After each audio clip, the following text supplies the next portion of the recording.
দিনাজপুরে ভবেশ রায়কে হত্যা করা হয়নি। অসুস্থতার কারণে তার মৃত্যু হয়েছে বলে প্রাথমিক তদন্ত শেষে জানিয়েছে পুলিশ। তবে স্বজনেরা একে রহস্যজনক মৃত্যু বলায় ময়নাতদন্ত করা হচ্ছে। বান্ডেল থাকলে প্রতি সেনমানিতে টাকা বাঁচবে। বিকাশ সেনমানি বান্ডেল কিনে জিতুন প্রতি লেনদেনে। শনিবার ভবেশের পরিবারের সদস্যদের সঙ্গে কথাও বলেছেন উপজেলা নির্বাহী কর্মকর্তা। পুলিশ সুপার মারুফাত হোসাইন বলছেন, বৃহস্পতিবার চায়ের দোকানে আড্ডা দেওয়ার সময় অসুস্থ হয়ে পড়েন ভবেশ। পরে তাকে হাসপাতালে নিলে মৃত ঘোষণা করেন চিকিৎসক। ভবেশের সঙ্গীরাই সে খবর তার পরিবারকে দেয় বলেও জানান পুলিশ সুপার।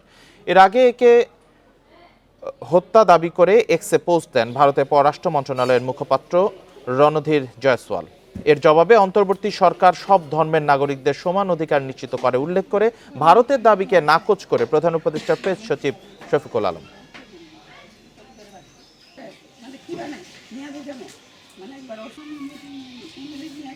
তাদের সাথে থাকা অবস্থায় সে চা খেয়েছে, দোকানে বসে সিগারেট খেয়েছে, পান খেয়েছে, সেখানে সে অসুস্থ হয়েছে।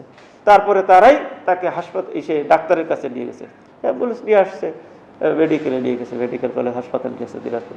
ডাক্তার তাকে মৃত্যু ঘোষণা করছে। যেহেতু পরিবার একটা প্রশ্ন তুলছে, এই জন্য আমরা সুরতাল করেছি, পোস্টমর্টমের ব্যবস্থা করেছি।